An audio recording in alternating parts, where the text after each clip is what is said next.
Okay, can y'all see me, family? Instagram didn't want to let me back on. Can y'all see me, family? Yes, indeed. Instagram did not want to let your boy back on.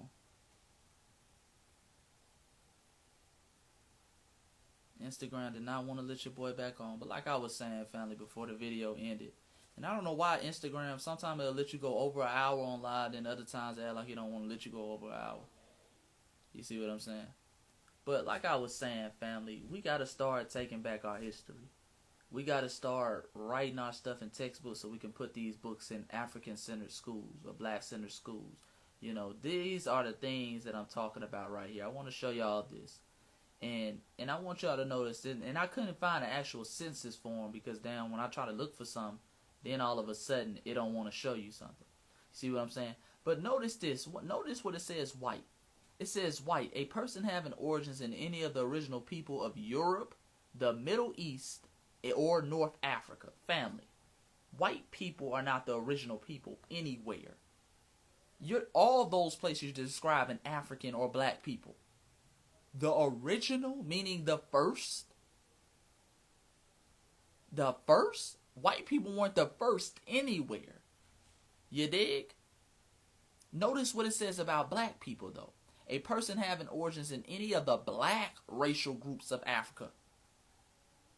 You see what I'm saying? First of all the original groups were black. So it ain't just the black racial groups. You could have just said the original people of Africa. But see, the whole thing about that is, family, they're trying to play this con game because, let me go back to myself. Let me tell you, family, this was the con game. White people like to talk about the original people. The reason why they have that on there, that's subtle racism. When they say the original people of Northeast Africa, they're basically trying to lay claim to Egypt. Because they've been fascinated with Egypt since day one. So they're trying to lay claim to Egypt. They're trying to say, hey, we're the original people of Northeast Africa, a.k.a. Egypt. So you can call yourself white and Egyptian. You dig? They also said the Middle East. The Middle East is considered the Holy Land. That's where all the Bible text, that's where all they talk about is the Bible text. That's the Middle East. So we got to lay claim to that. We got to claim to be the original people there so we can give away, we can tear away pieces of land from the Palestinians and give it to white Jews. And say this is their holy land because we white people are the original people. And then Europe because they got to have a home, quote unquote. But all those are lies. All of those are lies. They're not the original people anywhere. And the fact that they put black people, the original group, the original people are all the black racial groups of Africa. Like there's any other original people of Africa. Like you got a Asian group in Africa. You got a white group original people in Africa. Stop. Stop. It's a con game. But this is why we have to write down our history, family. This is why we have to write down our history. You see what I'm saying? We cannot worry about the opinions of other groups of people. We cannot worry about the opinions of other groups of people. We got to stand on our truth and stand by it. This is why many people were disappointed with our brother Nick. Nick had an opportunity to stand on that truth. Because understand, when you go and apologize, when you apologize, you're basically admitting that I was wrong or what I said wasn't true.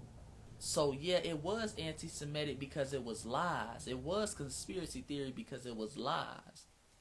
See, we got to understand it's a bigger thing at play. You dig, family? There's a bigger mission at play. When you start talking about some, I'm sorry and I hurt people in the Jewish community. No. They ain't apologize to you. You don't apologize to them. We not in the feelings of, we not in the business of making people feel good, because that's all it's about. Yeah, he apologized for them being hurt. That's all that was about. Like I say, this is why they don't get into specifics. They never say what is anti-Semitic. They never say what is conspiracy theories, what is hate and bigotry. They never say that.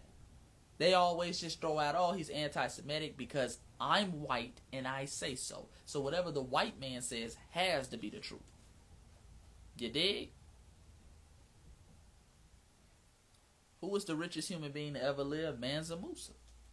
Mansa Musa is the richest human being to ever live. At least according to our scholarship.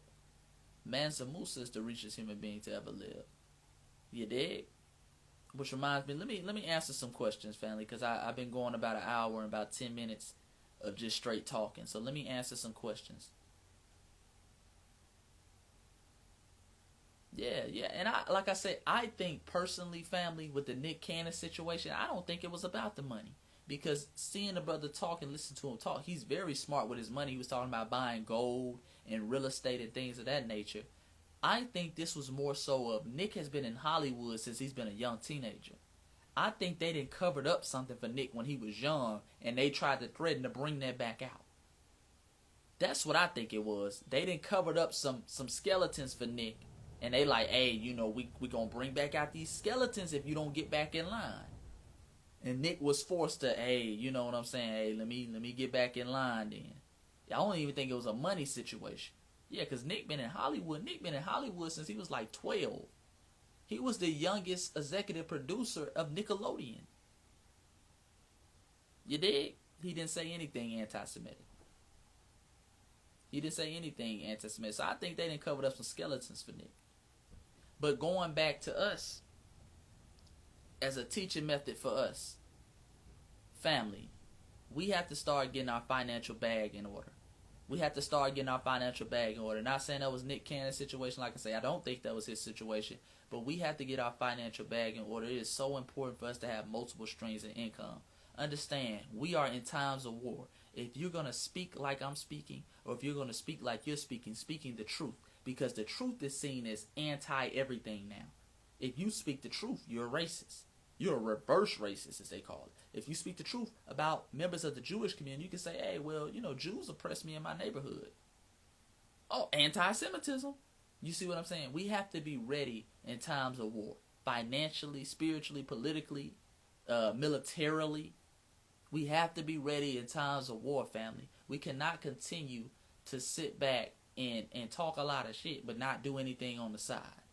You have to invest. You have to have multiple streams of income. That is a must. And not only, and I'll take it a step farther, not only multiple streams of income, but inside those streams of income, we have to make sure that it's black owned. You see what I'm saying? Either make sure it's black owned or make sure it's a skill set that you possess that's generating the money. For example, if you trade Forex or you invest in stocks, things of that nature, that's something that you don't really have middleman. You see what I'm saying? That's something that you don't really have no middleman. You just got brokers and you. Because a lot of us do business with members of the other community. See, Nick, he's kind of playing that line. Nick has a lot of crossover money. Where he has to, in order to get his money, he has to cross over into other communities to really get it like that. He has to really cross over into other communities to get it. Remember, he's the host of what's that show called? I don't even watch it. Where they're singing on Fox. He's that host of that. He was the host of a lot of stuff. So he gets a lot of crossover dollars. He gets a lot of crossover dollars, family. So we got to make sure even our dollars that we get are black owned and black controlled. That's why I speak unapologetically black. Because the family that goes out their way to support me are black people. I don't care if white folks get mad. Like I had $5 Hawaiians. You can get my book in the bio. The link in my bio. But I had $5 wine. Man, dude, I'll never get your book. I don't care. Family, I don't care. I don't depend on white mommy and white daddy to support me. Asian mommy and Asian daddy to support me. I don't depend on that. I'm good. You see what I'm saying? I'm staying solid. I got nothing but black folks in my circle. I'm independent. I'm moving freely. My main family who supports me, who goes out their way to put money in my pocket, are black folks. I don't care about no $5 Hawaiian getting mad. You see what I'm saying? I don't depend on crossover dollars. See, a lot of us, we try to do this thing where, and you see this in the news a lot, CNN, Fox News, a lot of us we talk black around black folks, but we have to tone it down around white folks. We try to play both sides of the spectrum. Well, I got white friends and all white people ain't bad because I break down to them the racism that they go through. Now, let me tell you this. We want to play both sides of the spectrum. And not disrespect for those brothers like Cornel West who can go to a Harvard and articulate racism to them. But listen, I'm unapologetically black. Unapologetically African. The Jews can't attack my income because I ain't dependent on their money. You don't offer me no dollars. I don't get no dollars. Now I'm sure one thing we gotta learn about white folks pick up on game. White folks will buy your stuff. They understand. They buy Dr. Ben's books. They buy Dr. John Henry Clark's books. They buy J.A. Rogers' books. Some of them get up on game. Not saying there's never been a white person. I had a white dude buy my book about a month ago. Well, at least that I know about. He sent me the actual copy of the book. He's like, man, dude, I got your book, bro. I know all of us aren't bad. All right. Okay. I appreciate you. You know what I'm saying? So some of them get my books, but the majority of my audience, the majority of the family that's rocking with me is black. 99%. You dig? Yeah, so we got to be careful. That's the main thing. We got to be careful, family.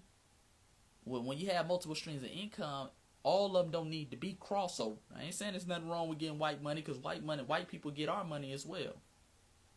But we got to make sure that some of this is strictly from our people. You see what I'm saying? Some of this is strictly from our people. Shout out to the great elder Dr. Claude Anderson. I pick up a lot of game from Dr. Claude Anderson. That book changed my life. That Black Labor White Wealth changed my life. You dig? Yeah. Yeah, man, we got to watch that. Multiple streams of income. Pick up a trade. Learn how to trade Forex. Learn how to trade stocks. Write you a book, because Nick got me thinking about, damn, I got my book on Amazon. You know, Amazon does a lot of my printing and publishing. I have other places, but those places are white too. So what I'm saying, who's doing the publishing, because I don't know no black publishers down here who can actually take my book and print it out and manufacture it. You see what I'm saying? So now I'm thinking like, damn, I got to get up on game. Because Amazon is run by white people. And Amazon, you can get these $5 Hawaiians who call up there, dude, man, it's this Negro named Chase talking about the original Hawaiians were black, bro. And I think you should take his book down. And then they take my book down. And then I'm like, dang. You know what I'm saying? I own all the rights and everything to my book. Yeah, all the publishing rights and stuff. But you got to stay versatile. Like I said, you got to stay versatile. You got to make sure everything you do is black owned. I need to hit up a brother like Reza Islam, see what Reza Islam and 19 Keys get their books done at. Because I think their books, they get it from a black manufacturer. Yes, indeed. Absolutely. You said herbal. Think about pharmaceutical bullies. Absolutely. And this is why you got to be frontline when you wartime, man. This is why people, like I say, were mad at Nick. Because they like, Nick, man, Nick been doing shows about black consciousness for a while. And he been on the shows talking about, hey, man, you can't come for me and this and that. And then when it's time to stand up, now you fall back. And now, you know, people trying to pass it off as a chess move. That look like a Nick move. But shout out to the brother Nick. Now I say we ain't mad at Nick. I'm disappointed. But, you know, at the end of the day, that's still our brother. He put out a lot of good content. You said, what book did you just mention that you said changed your life? Black Labor, White Wealth by Dr. Claude Anderson. Black Labor, White Wealth by Dr. Claude Anderson. Phenomenal book. That breaks down a lot of the policies and tools that have been used to keep black people down in the Americas. Dr. Claude Anderson, get all of Dr. Claude Anderson's books. I believe he has 5 books. I believe he has Dirty Little Secrets, Black Labor, White Wealth, Powernomics, The Black History Reader, and I'm missing one more. But I believe he has 5 books. Get all of the great elders' books. Master teacher. The problem is we don't own enough. Most definitely that's the problem. One of the problems as well. We don't own enough. But like I said, when you coming into a war, see, people, you don't go to war. You don't go to war and expect not to get shot. You got to make some type of precautions. You got to put things into play. That's like going in the battlefield, but you ain't got no first aid kit. You know when you say certain things, family, there's going to be a reaction. You have to be preparing for that every day. Every time I get a check, I pay myself. No matter how good. If I made $20,000 this month, I'm paying myself first. I'm not going out and man, damn, bro, I'm finna get a penthouse in the city. I'm finna have all these costs. And then when white mommy and white daddy come cut that check off, then I'm sitting there, oh Lord, I gotta apologize now. You see what I'm saying? I'm keeping my costs low, family. I'm paying myself first. I'm investing into different avenues. I'm investing in gold. I invest in gold because gold is something, one, that doesn't show up when it's time for lawsuits. You can have gold and people can't get a lawsuit for your gold. You see what I'm saying? I'm putting money in my IUL, my Index Universal Life. That's something also that creditors cannot take. Creditors can never touch your life insurance. A lot of white people hide millions and millions of dollars in their life insurance policies. These IUL policies that allow you to put money in your life insurance and take 99% of that money out at any time, tax-free, without any capital gains tax. You see what I'm saying? And it also shields you from creditors. So that's something I do. Even though I ain't had to use it yet, never had to use it, I still do that. I understand I'm in the battlefield. I'm going to always bring my first aid kit when I'm in the battlefield. I don't plan on getting shot. I don't hope to get shot. But I'm going to have that thing just in case. You see what I'm saying? That's how you got to be thinking, family. We in times of war. You can't be walking around here, man, just going off on people, speaking truth to power, even if it is the truth. And then not prepared for the consequences that come with it. And then talking about, man, I didn't think I was going to offend people. Come on, Nick. You know, Nick. Come on, Nick. You knew you were offending people, bro. White supremacists are offended by the truth. You offend, I offend. If I come out and say, man, we had a rich history in Egypt, white people would be offended because they say, oh, black people ain't Egyptian. So that's why I don't worry about offending white folks. Everything offends white folks. You dig? You said, what was the name of it again? IUL, Index Universal Life. That's something I have. Index Universal Life. I like to think of it as an investment with death benefits. But it's just certain things you have to have your mindset tight, family. You have to have your mindset tight. Even when I invest in stocks, I invest in long-term stocks. 10 years down the line, I'm 25. Now, at 25, I can be out here just splurging, bro. With the money I make, I can be out here just splurging. But I say, no, I'm going to be cool. I'm going to go the route that I'm supposed to go. I'm going to make sure I invest because for rainy days, I understand that I have a loud mouth. And I'm going to speak truth regardless what the cost is. Regardless what the cost is, I'm going to speak truth. I'm staying solid. I wouldn't give a fuck, dog. I'm staying solid. That's just me. And y'all can quote me on that. I'm staying solid. Ain't nobody finna make me sit down with no rabbi unless they gonna sit down with Farrakhan. You see what I'm saying? Unless they gonna admit they role in the slave trade. See, it ain't finna be no bullying over here. You see what I'm saying? I don't care if you break me down to my last dollar. I'll become an ancestor as a soldier. See, we got to understand, when you a revolutionary, when you go out like a soldier, when you go out standing on your own cues, you never die. That spirit is contagious. This is why they go out their way. They never want to see another Malcolm. They never want to see another Fred Hampton. Understand, they still feeling Malcolm. Malcolm been dead 60 years. They still feeling Malcolm. Because you got brothers walking around here with a Malcolm mindset. You got brothers around here saying, nigga, by any means necessary. You kill a black man, we're going to burn down this building. That's that Malcolm mindset. So they go out their way. That's why they don't even mention. Notice when you look at mainstream media, they, even with all this social unrest, they still don't mention Malcolm's name. They are afraid of that name. Don't mention that name. They'll mention Dr. King all day, the whitewash version of Dr. King. But they would never mention Malcolm. They're still afraid of Malcolm. They understand how powerful that is. Because they understand by saying Malcolm's name is powerful. You putting people on to who is Malcolm? A lot of people, believe it or not, a lot of our young babies don't even know who really Malcolm X is.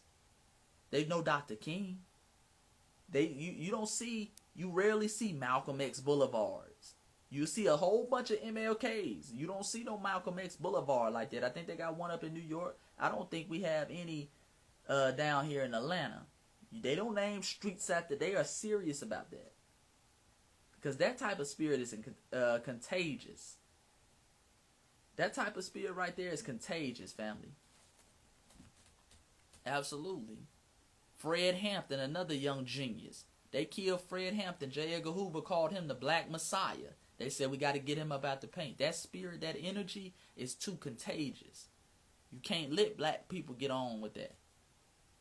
You can't let black people get too much of that. You did? Then Mark VC, you got a lot of revolutionaries Just like up there in Brooklyn about a couple years ago, they were going to name a street after Jacques Dessalines. And the white folks were so mad up there. I don't know if they ever did it. Did they ever name that street, family, my New York family, did they ever name that street up there in New York after Dessalines? They did not want that. Jacques Dessalines was the general in the Haitian Revolution that defeated the French and the British and the Spanish. They said, oh no, we can't have kids saying who is Dessalines. Because Dessalines said, if you kill 500 Haitian, I'm going to kill 500 French. He said eye for an eye. Today, Dessalines said, okay, today you buried alive 500 Haitian. I'm going to hang 500 French. It wasn't no now. We're going to be the bigger people now. We're going to be no. Dessalines said eye for an eye. See, they afraid of that. See, when you start seeing signs of Dessalines, then that invokes a warrior spirit within black folks. They didn't name that street after Dessalines. I figured they were going to do everything in their power not to let that happen. Now, Dessalines been dead damn near 200 years. They serious about that. Dessalines been dead damn near 200 years. And they still ain't got no street named after Dessalines in the Americas. Yeah, that warrior spirit, I'm telling you, family, that's contagious. That's contagious. See, if Nick would have stayed, and like I said, I hope I'm wrong. I hope the brother did make a chess move. I hope he come up and just make a crazy chess move and I can say I'm wrong. But for right now, it's not looking good from our brother Nick. It's not looking good. Still respect him as a man. I would never call him a coon or anything like that with all he's done in the game. But Nick made a business decision. Let's call it what it is. Nick made a personal business decision. He said maybe his bag wasn't right or maybe they have something on them with that. We don't know. You know what I'm saying? Because most times, I'm going to tell you something, this Hollywood industry and the media, these young kids that come up and they've been on TV since they've been a child, usually they're vetted. Usually they have something on those kids and they develop things on those kids while they're young. Yeah, man. The spirit of Ogun, they don't want that. They don't mention, like you say, Dr. Khalid Muhammad. They don't mention Dr. Khalid Muhammad. You dig? They don't mention to our young women, they don't mention Sonny Belair. They don't tell black women about Sonny Belair. They don't tell them about Queen Nanny of the Maroons. Because understand, you didn't have just brothers during the enslavement periods across the world rising up. You had queens. Remember, damn near every revolution in the Caribbean, it was a queen leading the way. You see what I'm saying? In Haiti, you had Sonny Belair. She was a Haitian general, soldier. That spirit is contagious. You can't tell black women about that in the eyes of the white supremacists. Sonny Belair, soldier during the Haitian Revolution. You had in Jamaica, you had Queen Nanny of the Maroons, who was never caught, never captured. Soldier. That's Jamaica's Harriet Tubman. But even to a more level, I would give her more credit than Queen Mother Harriet Tubman. Because Queen Nanny was dressing up in camouflage. She was slashing white supremacists in the night. She was frontline when it was wartime. You dig? You had another queen named Carlotta. Queen Carlotta in Cuba. You see what I'm saying? Those Cubans, those white racist Cubans were underpaying black folks. She said, nigga, the price of freedom is death. If I'm going to live in squalor anyway, then we might as well rise up. Queen Mother Carlotta. You had the 3 queens of the Virgin Islands who took over the Virgin Islands for, I believe, right around 12 years they controlled the Virgin Islands. The 3 queens. I believe their name is Queen Mary, Queen Anne, and I can't put the name on the last queen. But the 3 queens of the Virgin Islands, look them up. You dig? The 3 queens of the Virgin Islands. Very powerful women. And powerful women across the world. You know, whenever we talking about being frontline when it's wartime, the black woman is right there. That's why I always say the black woman is God. I got to have me a black woman. Got to. And a lot of people going back to Nick. My name of my book is Voice of the Ancestors, Volume 1 and 2. It's a 2-part series, so you can click the link in the bio and get that. And a lot of people saying too, and I'm looking at that funny, Nick has in the past, Nick has been one of these brothers who's always talking about white women. Some of that energy, see, white women weaken you now. White women ain't gonna give you that soldier mentality. See, it's not that many strong black revolutionaries with white wives. Ain't none of them really had white wives. Look at all the strong alpha male revolutionaries. None of them had white wives. Now you had some ones who were, they were intellectually revolutionary, but they weren't like, hey, I ain't finna get too much out here. You see what I'm saying? You need the ones who ain't afraid to die. That's the Coretta Scott King behind them. That's the Betty Shabazz behind them. You see what I'm saying? You dig? Who was Mary? What's her name? Anna Douglas behind Frederick Douglass. Now Frederick Douglass got a white woman when he got older, but it was Anna Mary Douglas behind him for like 30, 40 years. The black woman behind you. You dig? Yeah, you gotta have that black woman behind you. And I'm looking at Nick because I'm going back to some of the interviews, and Nick, good brother, I ain't judging him.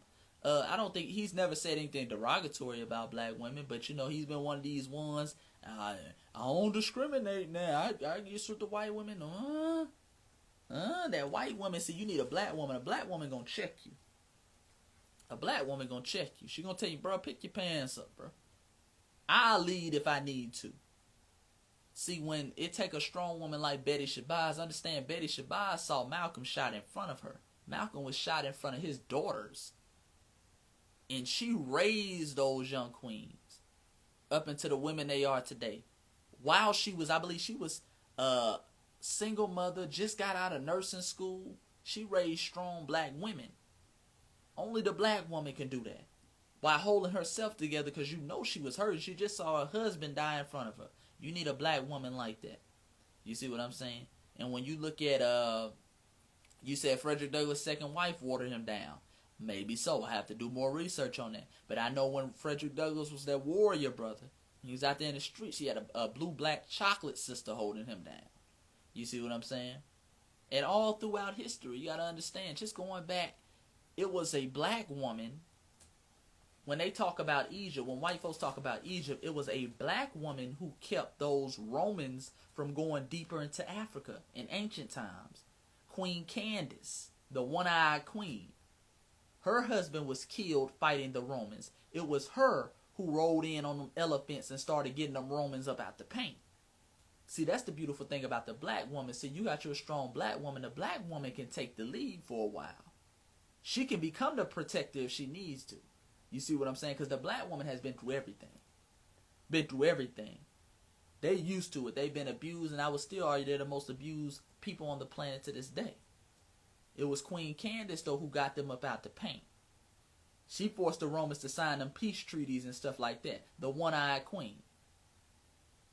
You dig? So we gotta remember stuff like that. We gotta remember stuff. The black woman is God, B.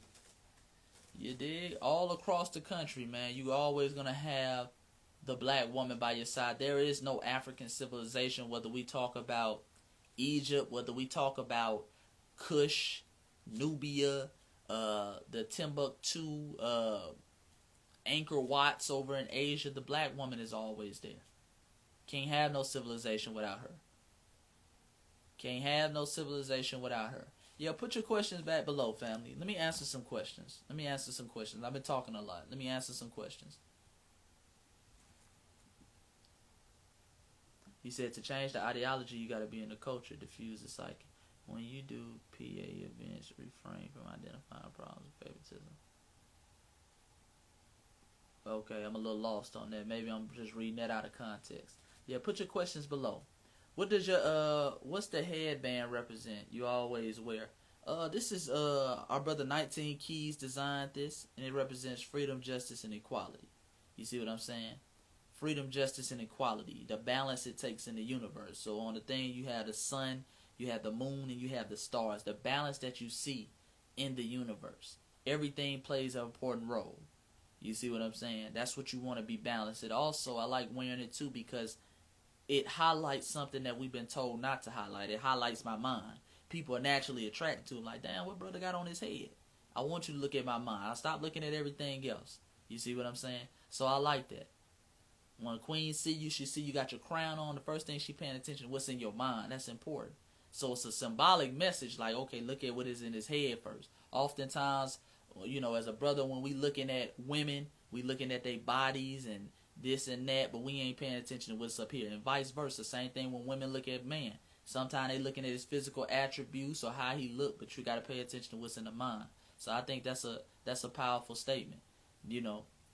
But the balance it takes, you know what I'm saying? And may also bring the attention to the mind. You did. Let me see. Go to some more questions.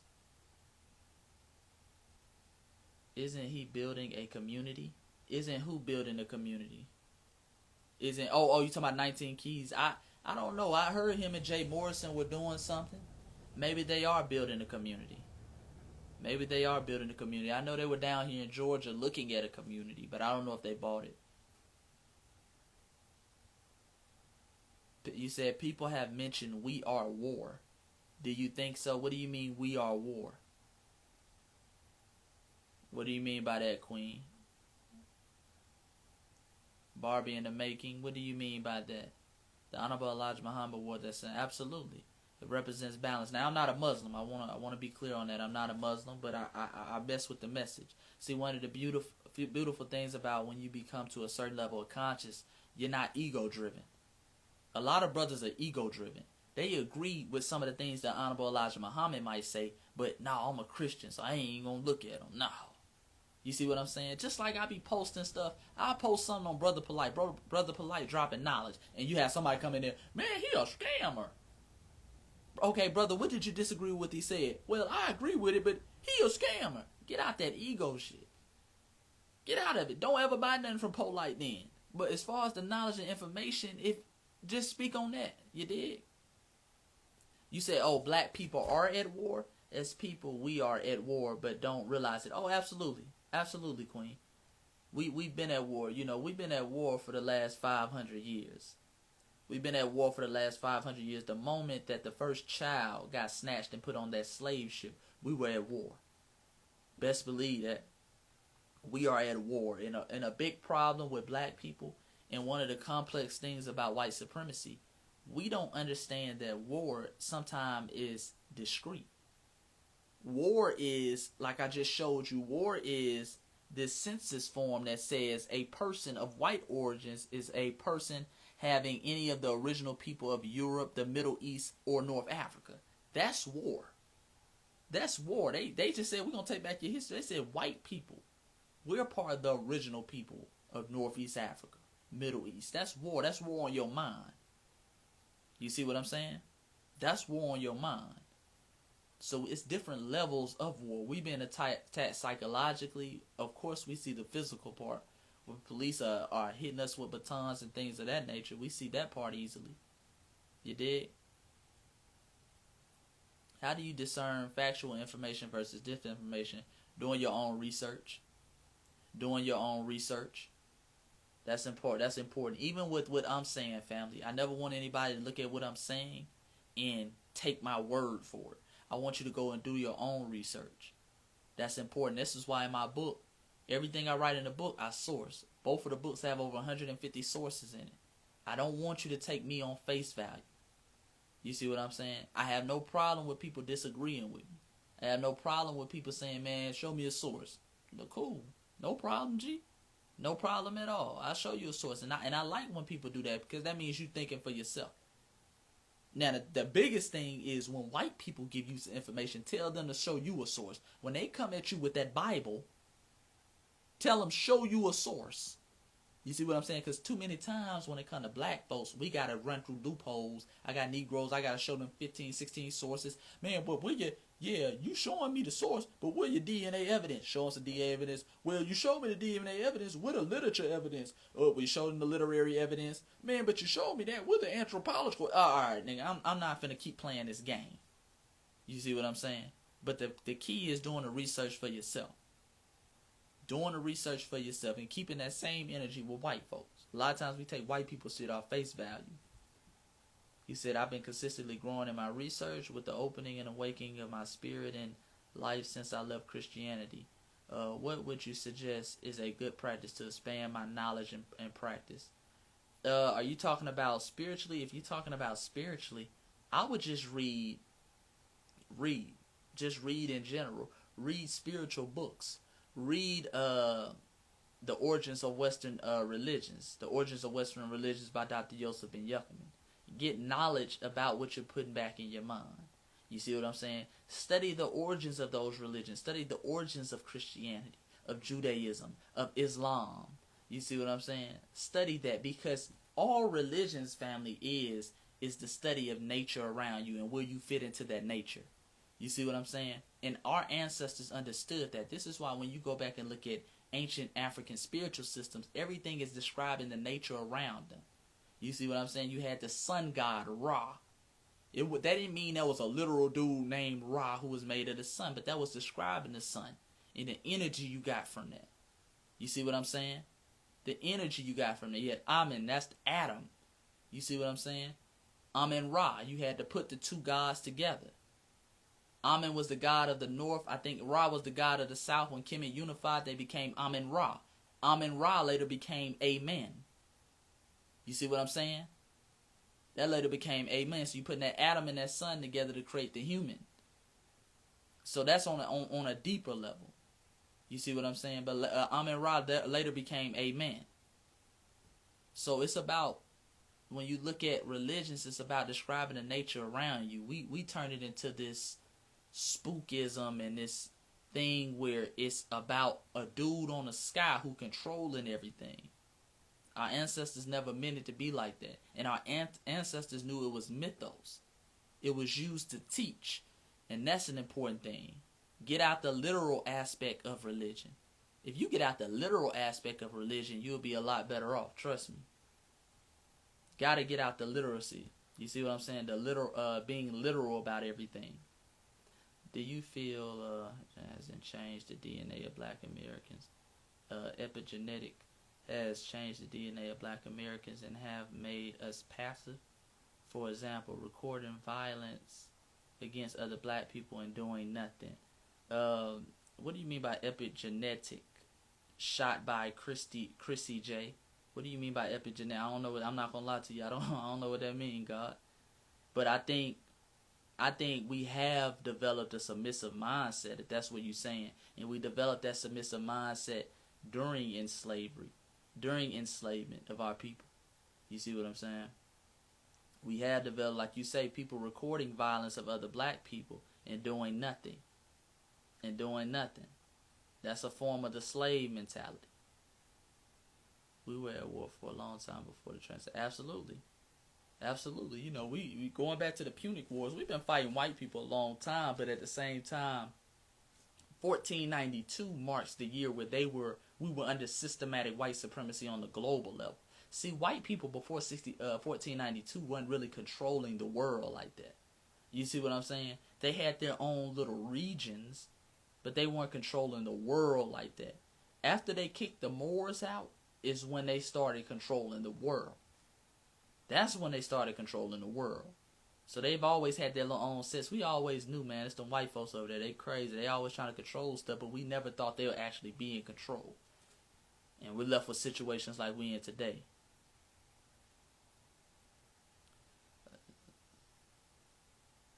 Is white the correct term for white? I'm not sure, brother. I'm not sure at all. He said, I think you're one of the realest brothers on IG, fam. Appreciate that, God. I'm just doing my part. Just a student at the game.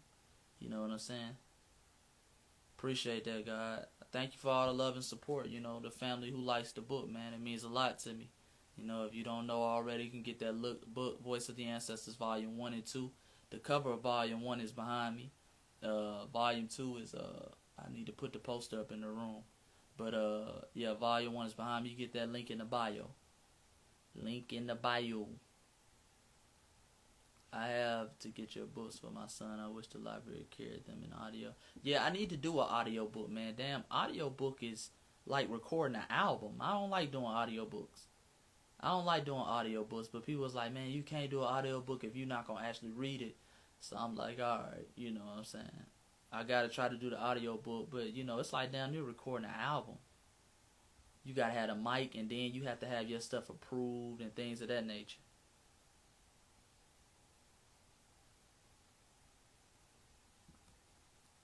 Absolutely. What do you mean by the black woman is God? by the black woman is God, I mean that I come from the black woman. I mean by God is that the black woman completes me. You know, all men have feminine energy within. She's that feminine side. She's, you know what I'm saying, the neck, as you see. I'm the head, she's the neck. I can't move without, you know, the neck is important. You see what I'm saying? The black woman, so that's what I mean by the black woman is God. All men come from black women. In origin. In origin, you see what I'm saying? She completes me. If I want to bring another human being into this world, I need the black woman. And even if we're talking about in origin, all women come from the black woman.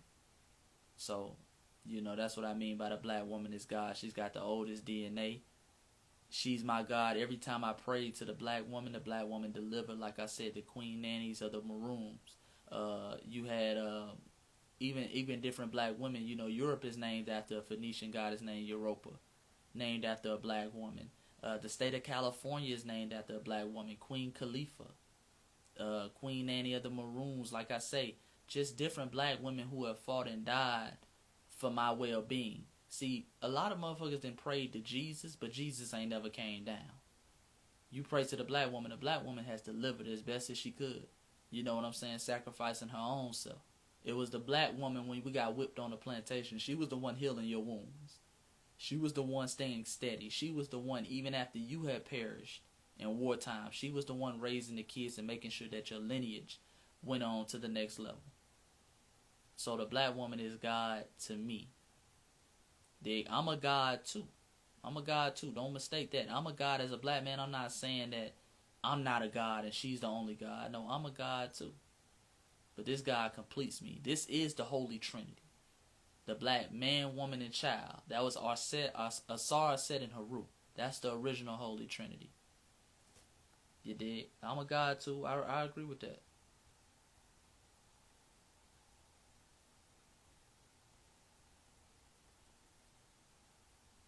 Dr. Yosef ben Yuckerman, the book, The Origins of Western Religion by Dr. Yosef ben Yuckerman.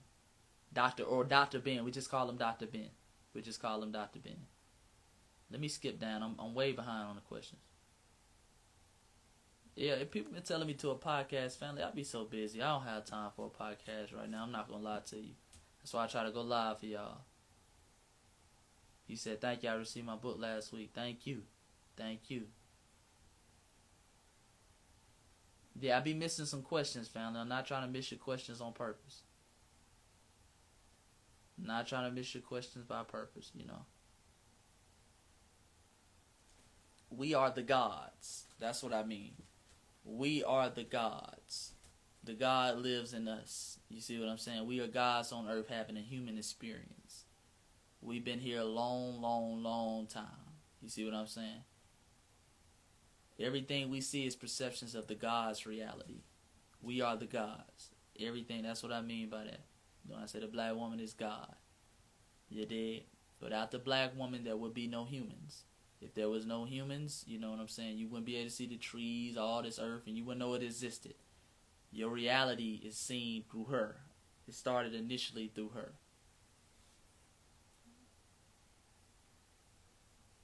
Shout out to the guys. How do we end racism? You end racism. 3 keys to racism, I think, for black people. One is knowledge of self. You have to end the racism in your own mind. You know, that's looking at brothers as they criminals and things that dominant white society has shaped us to be. You have to end racism by getting your bag economically. You see what I'm saying? Economically. Because all racism is somebody has power. You're never going to end name calling. Motherfuckers are always going to call you names. You can't stop every mushmouth motherfucker from calling you a name. But power, when you had a power to fight back, that's how you can end racism. So knowledge of self, economic empowerment, and military science. Knowledge of self, economic empowerment, and military science. Now, like I said, name calling, I don't have the answer to that. I can't educate white people. We've been trying to educate white people for 2,000 years. Remember, the Egyptians, our ancestors in Kemet, they brought the white people in. The Greeks studied under Kemet. We've been teaching white folks for years. The Moors went to Europe when Europe was 99% illiterate, and we tried to teach them the way they still had racism. I'm not that great, family. You see what I'm saying? But as far as racism goes, the power aspect, where they have the ability to harm us and get away with it, we do that through knowledge of self. Like I said, getting our mind right, economics, getting our bag right, and military science, getting our gun game right. You did? Because white people aren't stupid. They aren't stupid. They like to play dumb, but they're not stupid. White people understand the loss of life. They understand if they do something, they're going to lose their life for it. They understand that, and they understand the loss of finance. Our ancestors in Montgomery, the Montgomery bus boycott showed us that. White people started changing their racism real quick during that Montgomery bus boycott. They were like, oh, you niggas can't sit in the front of the bus. We said, all right, well, we're not going to ride the bus. We're not going to ride the bus. In less than a year, we can give up some of this racism stuff. You see what I'm saying? Now, what we should have done is been trying to own the bus. You dig? We should have got off the bus and got on our own bus. That would have been better. That goes back to the economic part. But those are the three keys, in my opinion. In my opinion. Everybody's opinion is different. That's just in my opinion. Who's some of your favorite living revolutionaries and why? Living revolutionaries. Every time people ask me that, I can't never think of nobody. But I like brothers like Tariq Nasheed. I think Tariq Nasheed is a great. I don't like calling people leaders.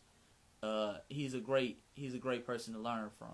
I like Dr. Umar Johnson. Not everything, of course. I'm one of those people. Again, I'm not ego driven, so I'm not looking for a Jesus out there, just a perfect person. But I like the information Dr. Umar Johnson brings and the passion. I like the unapologetically black aspect that Tariq Nasheed brings. Tariq don't give a fuck. He gonna talk in the street lingo. He gonna roast you if he need to roast you. He don't go by the rules of white supremacists. But also he knows how to get intellectual at times. So I like that. I like brothers like Julius Malema down there at the EFF, the Economic Freedom Fighters. The Economic Freedom Fighters. Who else? Professor Bello. Professor Bello, the Haitian Revolution. She's always going in out of Haiti. Professor Bello. Who else do I like? I like a lot of elders, man. I like the way Professor James Smalls teaches. That's probably one of my favorite teachers, probably of all time, is Professor James Smalls. Dr. Kaba. Who else? You said living. Younger generation, my generation, I like Reza Islam. I like 19 Keys. Brother Ben X. Who else? And a lot more, man. I probably just can't think of them right now. A lot more. But those are revolutionaries that I like. You know what I'm saying? I like all brothers who are revolutionaries who are about their business. You see what I'm saying?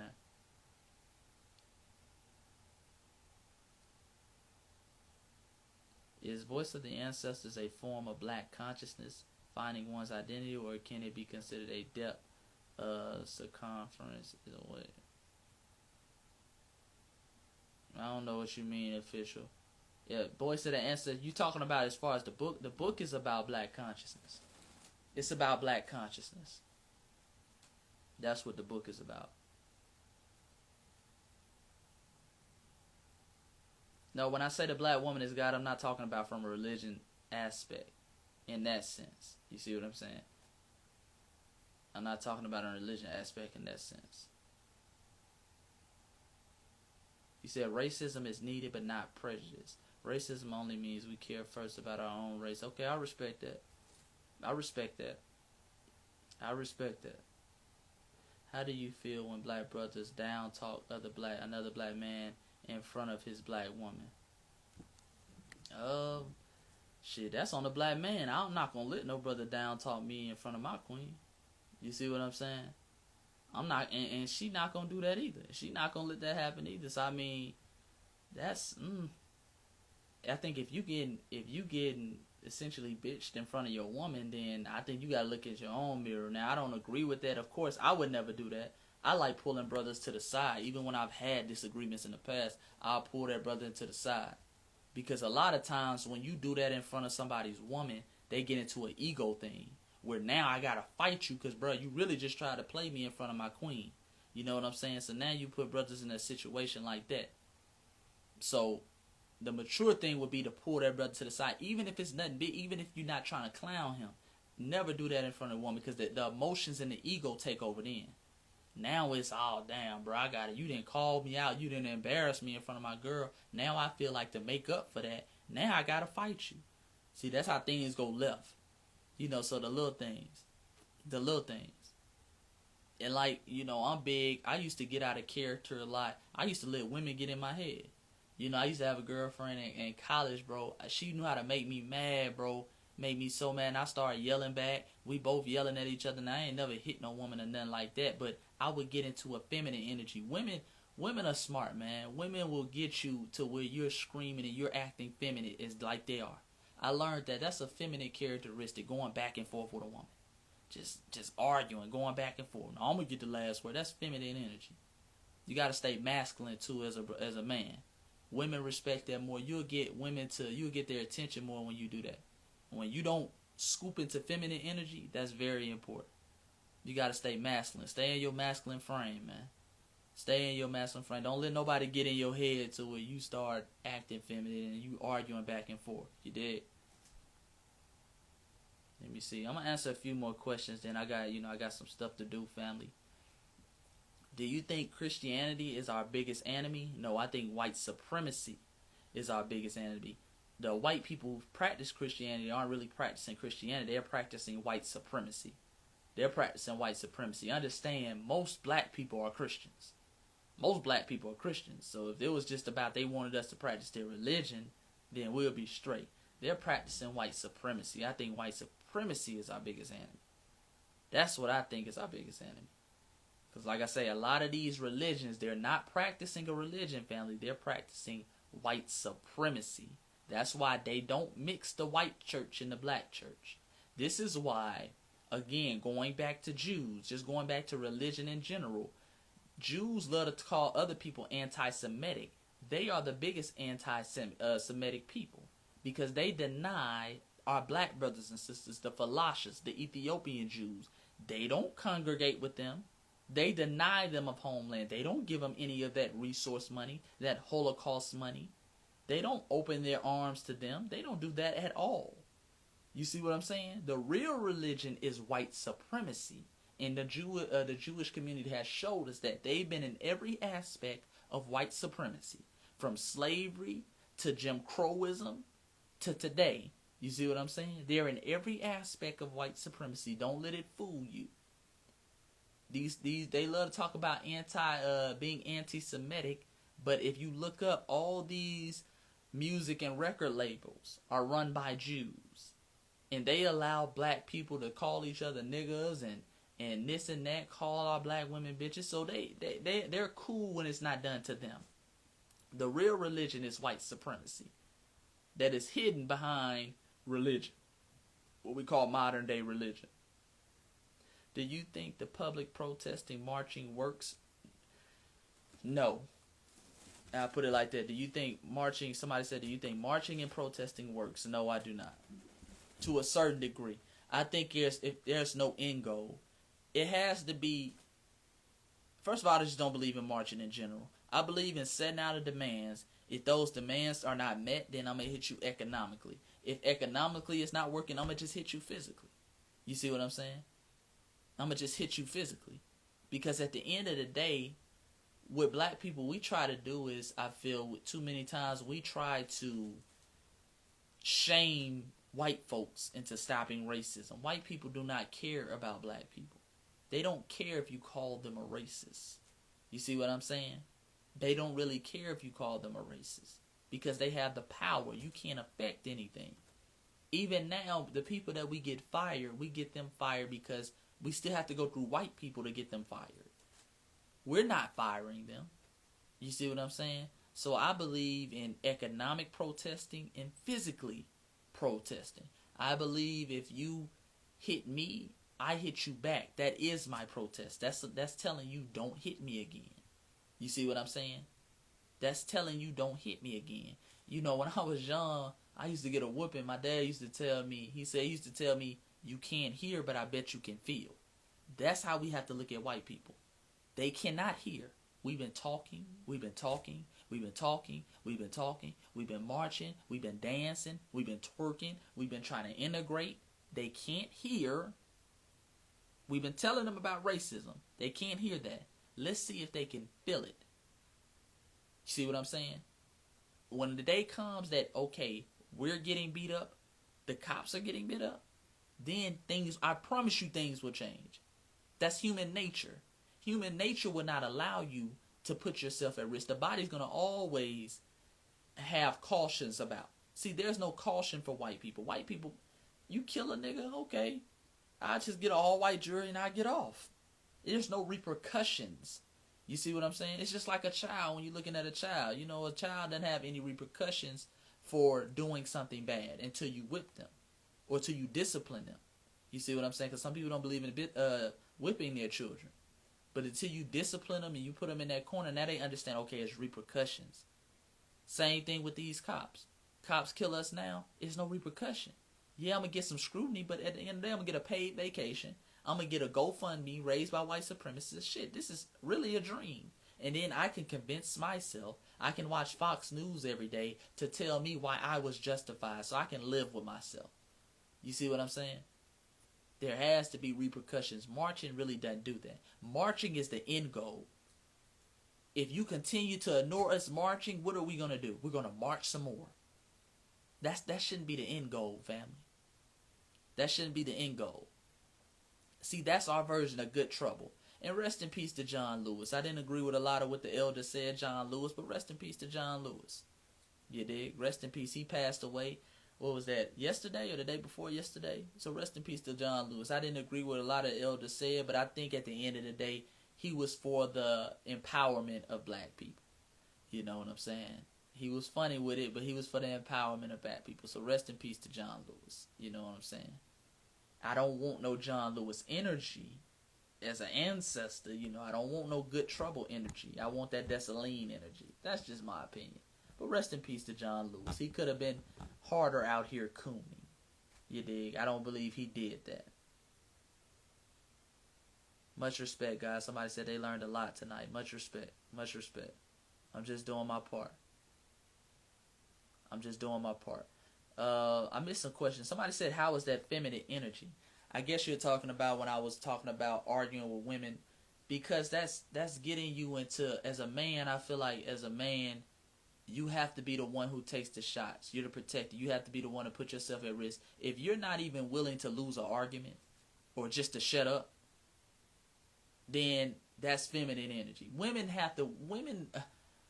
And I hope I don't disrespect. I'm not disrespecting any sister. Women, they feel the need to win everything. They have to win. You see what I'm saying? They have to win. Even if technically they know they were wrong. See, a man can sit back and shut up. A man can sit back and shut up and just know, okay, I'm going to just let it go. It don't matter to me. That's ego. You can't be ego-driven as a man, because when you're ego-driven, you do dumb things, you say dumb things, and you just flat out end up flat on your ass because you just be wrong. You see what I'm saying? So going back and forth with a woman, that's feminine energy. As a man, you have to be confident in yourself and what you stand on and what you said. To like, okay, well, she don't have to agree. I'm not going to go back and forth with you. You don't have to agree, queen. Because at the end of the day, women will come to the next day, well, you were kind of right on that. Or they might never admit it. You know what I'm saying? But you can't go back and forth.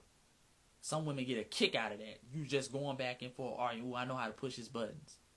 That's why I say it's feminine energy. And notice, men who go back and forth, they're men who get tricked out of their position. They're men who go off about everything.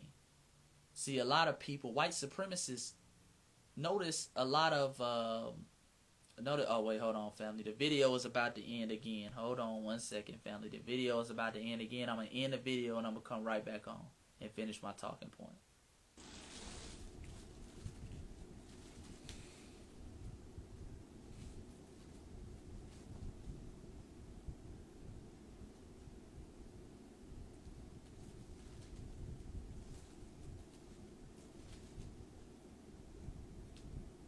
Okay. Can y'all hear me, family?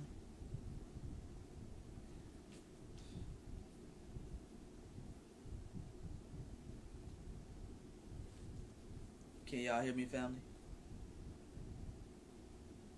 Peace, God. Peace, peace. Yeah.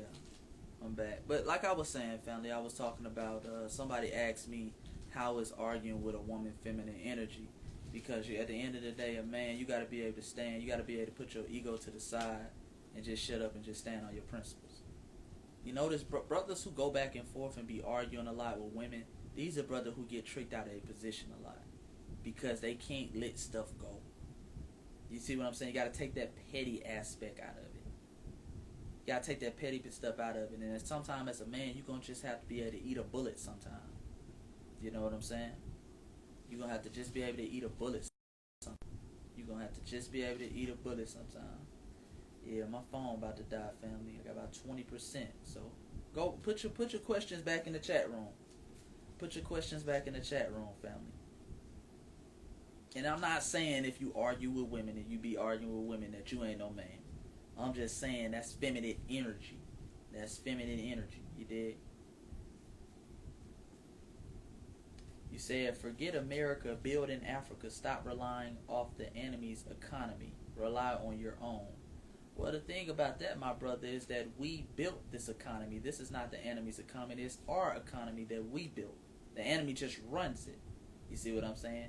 And the thing is that foundational black Americans, I'll be damned if I build somebody else's economy. I'll be damned if I build this country. I'll be damned if my ancestors fought and died to keep this country and to build this country, and then I just walk away and give it up. Remember, African people are the first people of the Americas. This is our land. We are the first inhabitants. We have first dibs. You see what I'm saying? This is our land. This is not nobody else's land. I'd be damned if I just give it up because white people are racist. No, they're gonna come up off that racism. That's what's gonna happen. And we're gonna get our reparations by any means necessary. So we have to build here in America. There is no running back to Africa, because if we run back to Africa, we're still faced with white supremacy. White supremacy just looks different in Africa. You don't see white people that much in Africa, but they still control the economics. They still control the trade routes. They still set your dollar. You see what I'm saying? They still tell you what you can and cannot do on a global level. You see what I'm saying? There is no way African countries should be poor when they're on the richest, the resources underneath them. White folks control those resources. You might not see the white people, but they control them. You dig? Africans don't, family, Africans have to ask white people to move. You see what I'm saying? African people have to ask white people. The classic example is South Africa. You have 10% of the population that is white, that's dominating and controlling the other 90% of the population. You see what I'm saying? Man, I'm not making fun because we're under a system of white supremacy here as well. We don't control anything as well either, but we won't control anything in Africa either. We're still going to be under a system of white supremacy. I'm not trading a form of white supremacy for another. Well, I'll be able to see my people more and I don't have to deal with police brutality. But on a global and economic level, I'm not going to have access to global resources and things of that nature. You see what I'm saying? That's just how I'm looking at it. Now, some brothers, I'm not knocking brothers if they want to say go back to Africa. Shout out to them. Shout out to them. Shout out to them. I'm not knocking them at all. But I'm a foundational black American. This is my ancestral land, my immediate ancestral land over the last 500 years. And they have fought and died to build this land. So until I get this land back, I'm not going anywhere. And that's good. We don't need everybody to go back to Africa. It's smart for Africans to stay across the globe. China sends their people everywhere. There's Chinese people in Hawaii. There's Chinese people in the Caribbean. Chinese people pretty much own the Caribbean. That's smart. We need anchors across the world. We need a global presence. We don't just need everybody to just run back to Africa and build up Africa. We need a global presence. Because we are the original people everywhere. And so we can make sure that no harm is being done to our people everywhere. You see what I'm saying? White men are the same species we are. They are Homo sapiens sapien. If white people were not, and I know we don't like white folks, many people don't like white folks, I don't blame you. I don't care for them either, really. But white people are the same species we are. They are Homo sapiens sapien. And proof of this is if you have a baby with a white woman, you're still that's still having a baby. That baby would not be sterile. If you were two different species, for example, if you have a lion and a tiger, if a lion and a tiger come together, they create a liger. That liger is sterile. That liger cannot reproduce because those are two different species that mix together. If the white person or the white woman was a different species, if I had a baby with her, that baby would be sterile. And we don't see sterile mulatto babies walking around here. So they're the same species. They are just what our brother Ngozi calls degenerates. You see what I'm saying? They're just degenerate. Their melanin has been stripped away. You see what I'm saying? They carry recessive traits. You have dominant and recessive traits. Black skin, curly, kinky hair, brown eyes is a dominant trait. I didn't say this. Mendel's law says this. This is Mendel's law 101. So we carry dominant traits, meaning that whatever we reproduce with becomes us. That's the God mentality. Whatever we reproduce with becomes us. Whatever our queen, the black woman, is God, whatever she reproduces with becomes her. You see what I'm saying? This is why when you look throughout history, mulattoes ain't treated no different. If you got black blood, you got black blood. This is why the white people say 1/18 Negro blood makes you a Negro. You see what I'm saying? We hold the dominant traits. Recessive traits are white skin, blue eyes, blonde, straight hair, things of that nature. So they're just degenerate. They have the recessive mentality. And think about being recessive. Being recessive means that only you are the only thing you can reproduce. You see what I'm saying? You are the only thing you can reproduce. So two white people cannot make a black man. But two black men can make what we would deem a white person. We can make a person who has pale skin, who has blonde hair, who has blue eyes. Two black people can make this. We call them albinos. You have different shades of black people across the world. You see what I'm saying? You have black people, our brothers and sisters in Melanesia, who have long blonde hair, but they're still black. We have the Pandora box of genes and DNA, but at the end of the day, we are the same species. We just have different levels. Different levels. You see what I'm saying? Much respect. Shout out to the God. That's just my take. And like I say, I'm building on that as well. I just ordered hella books today. You know, I love reading. That's what our people ask me, man, what you spend your money on? I spend my money on books, honestly, family. Books. You see what I'm saying? Especially times like this, ain't nothing really open. You can't go nowhere. It's Corona time, family. You should be reading like crazy right now. You should be reading and investing and starting your business like crazy right now. You can't do nothing. See, a lot of y'all, you should never be sitting around the house talking about I'm bored. You should be getting knowledge and wisdom, knowledge and wisdom, knowledge and wisdom. You see what I'm saying? I hope that one day, man, when I get 60, 70 years old, you know what I'm saying? I hope I'm at the level of Professor James Smalls where you got knowledge and wisdom. I mean, just deep knowledge. That's true wealth to me. Now, I'm going to get to the bag. I'm not one of those Negroes, man, I don't want no money. I do want a lot of money. I'm not going to lie to you. I want a lot of money. I want to enjoy the finer things in life. I want to be able to invest in my community. I want to be able to say, okay, Nick Cannon, you don't have to apologize. Come to my platform, and we're going to match the contract you had with them. You ain't got to do none of that. I want to have that power. You see what I'm saying? But at the same time, that knowledge comes with that. That knowledge comes with that. I want that. I want that, family. You see what I'm saying? I really do. I really want a lot of knowledge, man. Yeah, Africa is still in bondage. Okay, you don't control the damn thing that your ancestors didn't build it voluntarily. They built it. I don't. You saying we did? My ancestors didn't build it voluntarily. They still built America. America was built off the enslavement of African people. You dig? So why would I, if my ancestors built something? Because understand, my ancestors. If I was forced to build something, and now this something that I built is worth trillions and trillions and trillions of dollars, it has been parlayed into an empire. I want my cut. I want it back. You see what I'm saying? And we have to fight to get it back. That's what I'm saying. I'm not saying that they built it willingly. It don't matter if it was willingly built or voluntarily built. It's mine. I built it. That's what it's about at the end of the day. I built it. And I'll be damned if I let somebody run me off the land I built. We coming for what's ours, family. We got to get that in our head. We coming for what's ours. We not living because everybody else is immigrants. Everybody else is immigrants who are eating. We didn't build this shit for free. Everybody else is eating off our enslaved African labor that we built. Understand, white folks were over in Ireland starving, eating potatoes before they came over here. And now they benefits off the fruits of our ancestral labor. No, no, no, no, no. I'm not going anywhere. I'm not going in. Now, I love the brothers and sisters in Africa. I plan on visiting Africa. I plan on doing business and things of that nature in Africa. That's no problem. That's no problem. But this is my land. I'm taking it back.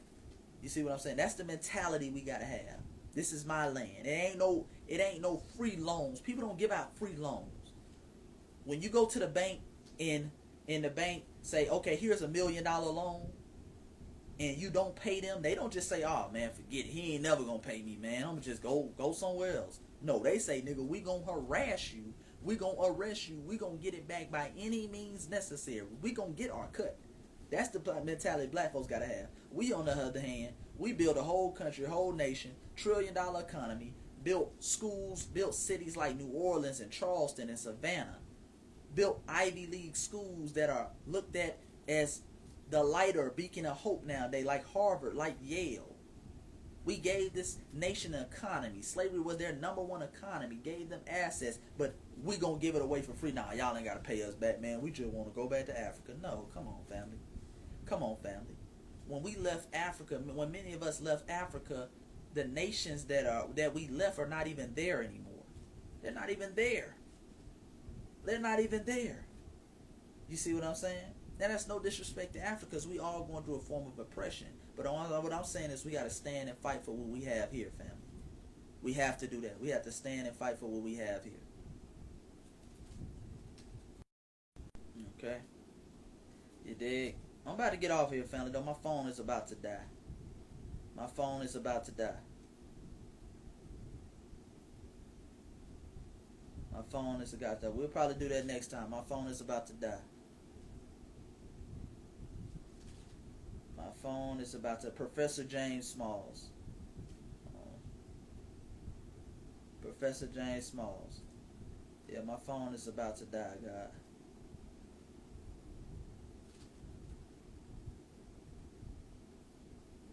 Yeah. We had a conversation, Patrice Lumumba. We'll have a conversation. Like I said, that's an important conversation. But until next time, family, like I said, I got like 2%. Make sure you go get Voice of the Ancestors Volume 1. Thank you for all the love and support. Shout out to the family. If you ever, something happens with your package, feel free to email Voice of the Ancestors 1. Me or the team will pick it up, and we'll get straight back to you. We're trying to work on our customer service and just getting your packages out as fast as we can. But like I say, man, with the corona thing, slowing down shipping, with so many, y'all been getting so many orders, which is a blessing. You know, the things have slowed down. But like I say, go get Voice of the Ancestors Volume 1 and 2. The link is in the bio. This Instagram live, all the lives that I did tonight, will be on YouTube probably Monday at the latest. So my YouTube channel is Voice of the Ancestors Chase.